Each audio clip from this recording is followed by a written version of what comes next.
오늘 우리에게 주신 하나님의 말씀 보도록 하겠습니다. 여호수아 1장 1절로 9절 말씀입니다. 생명의 샘과 3월 1일 화요일 말씀, 여호수아를 향한 하나님의 명령 함께 읽겠습니다. 여호와의 종 모세가 죽은 후에 여호와께서 모세의 수종자 눈의 아들 여호수아에게 말씀하여 이르시되 내 종 모세가 죽었으니 이제 너는 이 모든 백성과 더불어 일어나 이 요단을 건너 내가 그들 곧 이스라엘 자손에게 주는 그 땅으로 가라. 내가 모세에게 말한 바와 같이 너희 발바닥으로 밟는 곳은 모두 내가 너희에게 주었노니 곧 광야와 이 레바논에서부터 큰 강 곧 유프라데 강까지 해쪽 속의 온 땅과 또 해지는 쪽 대해까지 너희의 영토가 되리라. 내 생명에 내 평생에 너를 능히 대적할 자가 없으리니 내가 모세와 함께 있었던 것 같이 너와 함께 있을 것임이니라.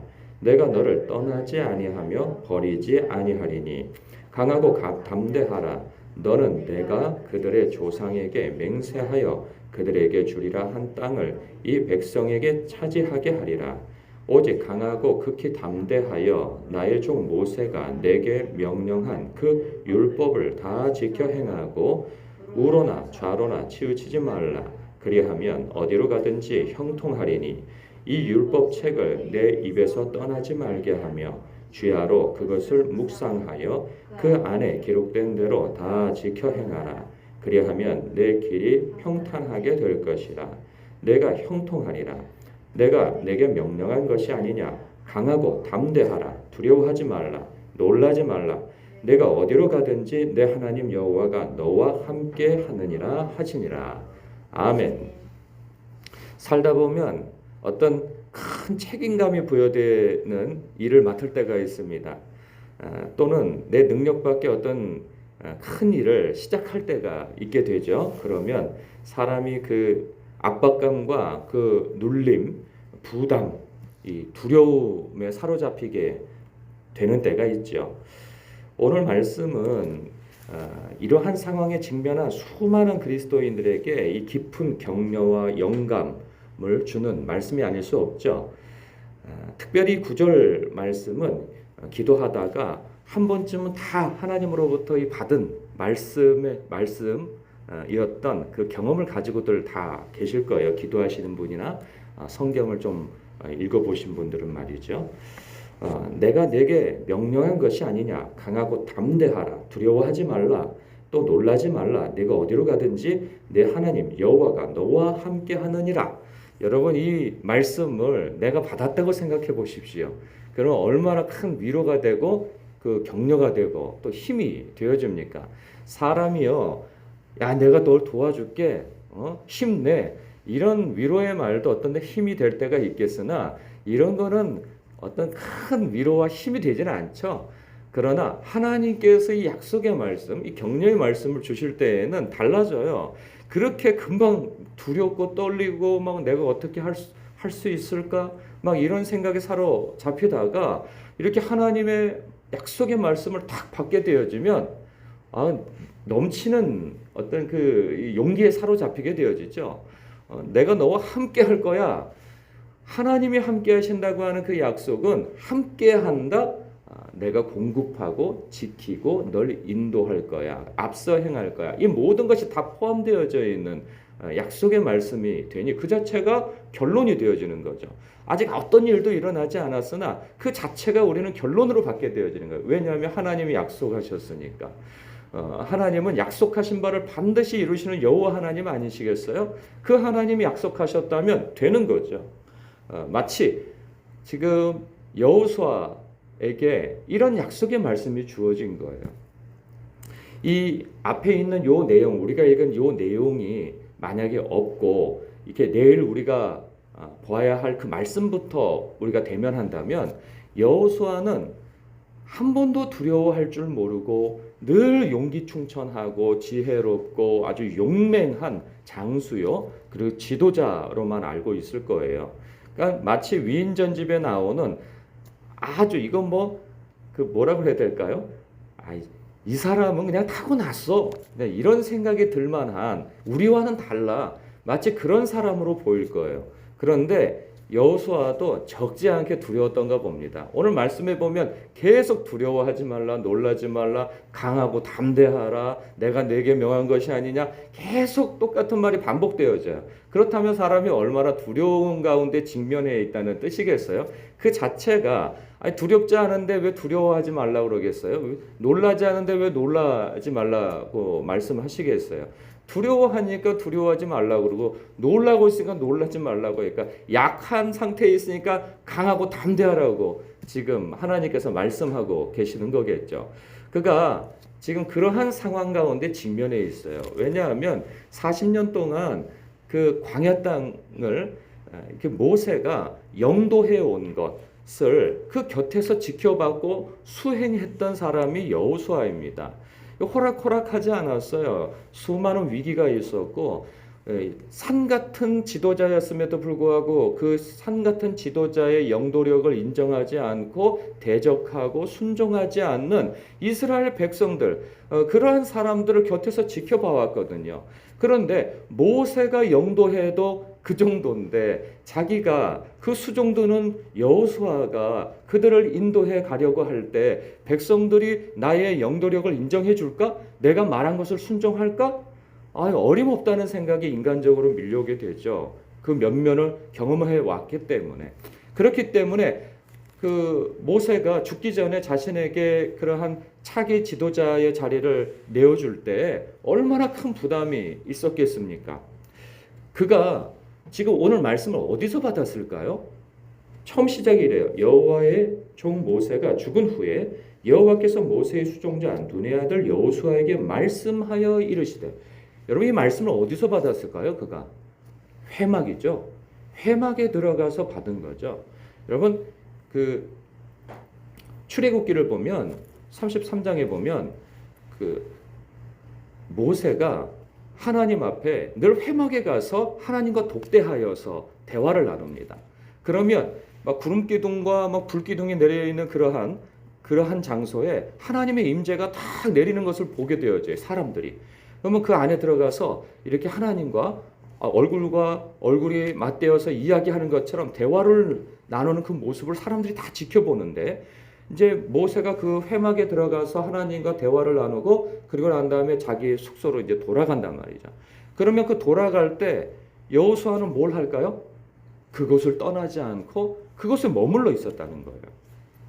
자기의 지도자가 늘 기도하는 자리에 있었고 하나님과 대면하는 자리에 있었던 것을 그는 확인했고 그리고 그 여운을 자신도 받기 위하여서 그 회막을 떠나지 않고 하나님의 임재 의식을 느꼈던 사람이었던 거죠. 그랬을 때 그 모세가 이제는 죽고 난 이후에 자신이 이제 그러한 지도력을 받고 이제 그러한 지도력을 행사할 일에 직면되어져 있는 그가 어디에 있겠어요? 회막에 있겠죠. 하나님께 부르짖어 기도하는 중이겠죠. 그러한 중에 말씀을 받는 거예요. 드라마 보다가 받는 게 아니고 어디 뭐 놀러 가서 받은 게 아니고 예배의 장소, 기도의 장소, 말씀을 보는 장소에서 하나님의 음성을 듣는 거죠.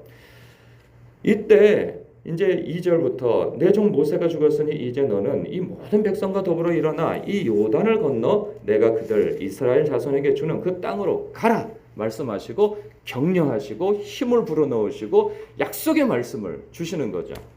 그러면서 내가 너와 함께 할 거야 이 말씀을 하면서 하나님께서 그 여호수아에게 이런 그 지침을 줍니다. 8절의 지침이죠. 뭐냐면 이 율법책을 내 입에서 떠나지 말게 하며 주야로 그것을 묵상하여 그 안에 기록된 대로 다 지켜 행하라. 그리하면 내 길이 평탄하게 될 것이며 내가 형통하리라. 그러죠. 그러니까 하나님께서 내가 너와 함께 할 거야. 강하고 담대하라. 그리고 내가 약속한 것에 대해서 이제 이루어라. 이런 어떤 지침을 주시는데 그것을 가능케 한 조건이 무엇이냐? 어떤 전략과 전술 그리고 보급은 어떻게 하며 뭐 이러한 이야기들이 아니고 딱 한 가지예요. 이 율법책을 네 입에서 떠나지 말게 하라는 거예요. 그게 뭐죠? 모세가 기록한 모세 오경이 되겠죠. 그 당시에 유일하게 기록되어진 성경인 거예요. 그 성경을 네가 딱 끼고 있으면서 주야로 묵상하라는 거예요. 왜 주야로 묵상하라고 그럴까요? 거기에 다 있기 때문이에요. 뭐가 있느냐? 그러니까 내가 너와 함께 할 거야. 두려워하지 말라. 놀라지 말라. 말씀하신 그 하나님이 어떤 하나님인지를 창세기를 통해서 만날 수 있는 거죠. 말씀으로 천지 만물을 창조하신 하나님이라고 하는 사실이 알 때 힘이 나는 거죠. 아무리 어떤 누가 나를 사랑한다 할지라도 사랑하는 것은, 사랑해 주는 것은 고마운 일이나 그가 능력이 없으면 어떤 일을 수행할 수 있겠습니까? 근데 그 여호와 하나님이 천지 만물을 창조하신 하나님이신 거예요. 뿐만 아니라 그 하나님이 자신들의 조상을 택하신 하나님이라는 거죠. 그 아브라함을 택하셔서 이 가나안 땅을 약속하신 하나님이라는 거예요. 그럼 그 하나님께서 약속하셨다면 그 약속을 이제 우리를 통하여서 이룰 것이다 라는 것을 성경을 통해서 알 수 있는 거죠. 뿐만 아니라 또한 성경 속에는, 그가 가지고 있었던 그 성경 속에는 하나님께서 정확하게 땅에 대한 약속과, 그리고 신명기 같은 경우에는 여호수아를 통하여서 이 일을 이루시겠다고 하는 그런 분명한 약속의 말씀이 있단 말이에요.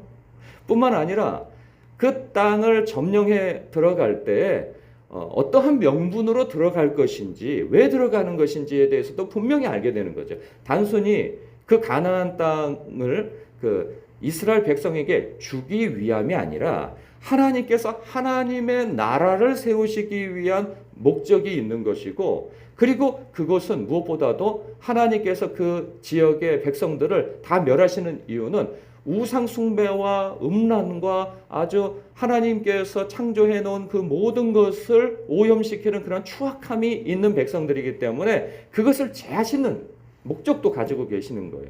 그런데 이스라엘 백성이 거기 들어가 가지고 똑같은 짓을 행한다? 그러면 그 땅을 주실 이유가 없는 거죠. 그렇기 때문에 너희들은 거룩하라 하는 의미에서 레위기 말씀을, 또 신명기, 민수기 말씀을 다 깨달아 알고 들어가라는 거죠. 백성됨을 알고.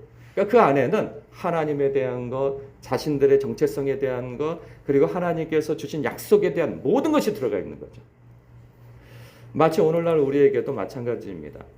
우리도 삶을 사는 것이 내 삶에 어떤 위기가 직면되어져 있으니까 그 문제를 해결하기 위해서 하나님을 붙드는 것 같지만, 하나님께서 우리를 계속 이끌어 가시려고 하는 것은 예수 그리스도요, 그리고 하나님의 나라와 그분의 통치를 깨달아 알도록 인도하시는 거죠. 그리고 어떤 것을 약속하셨다 할지라도 그 문제에 대해서 약속을 해주신 것은 더 나아가서 주님 바라보고 더 큰 하나님의 나라를 바라보게 하기 위한 것이죠. 그러기 위하여서 더욱 하나님의 약속의 말씀을 읽고 묵상하고 함으로내서 하나님이 누구시며, 하나님 안에서 내가 누구이며, 그래서 내가 어떠한 삶을 살아가는 것이어야 하는지를 깨달아 알아야 하는 것이죠. 약속만 딱 붙들고 그 일만 되어지는 것이 문제가 아니라는 거죠. 그래서 너는 율법을 주야로 묵상하라 말씀하고 있는 거예요. 그렇지 않으면 어떤 약속만 덜렁 받으면 사람이 하나님을 어떤 하나님으로 아느냐? 우상과 같이 여긴단 말이죠. 내가 문제 있을 때에만 이렇게 공덕을 드리면 나에게 어떤 문제 해결을 주는 우상과 같은 존재가 되어져 버리는 거죠. 하나님께서는 그런 신앙을 원치 않으시는 거예요. 그러니 내가 너와 너에게 약속한 만큼 너는 그 약속이 이루어지기 위하여서 말씀을 주야로 묵상해야 한다. 그 말씀을 주고 계시는 거예요. 여러분, 오늘도 이 말씀을 통하여서 여러분, 하나님 앞에 여러분이 직면한 다 개인적으로 어떤 일들이 있어요. 이 삶의 어떤 그 짐이 어깨를 눌리는 그런 부담스러운 일들이 있죠. 하나님 앞에 간구하여 이 약속의 말씀, 이 구절과 같은 약속의 말씀, 내가 너에게 약속한 것이 아니냐, 내가 너와 함께 할 것이다, 두려워하지 말라, 놀라지 말라, 내가 너의 하나님이라, 이 음성을 직접 기도하면서 들으시고, 그리고 말씀 가운데에서 우리 하나님께서 이걸 약속하셨구나 라는 것을 재확인할 수 있는 그런 묵상 시간이 되시길 주님의 이름으로 축복합니다. 그리고 힘을 얻으시길 축복합니다. 기도하겠습니다.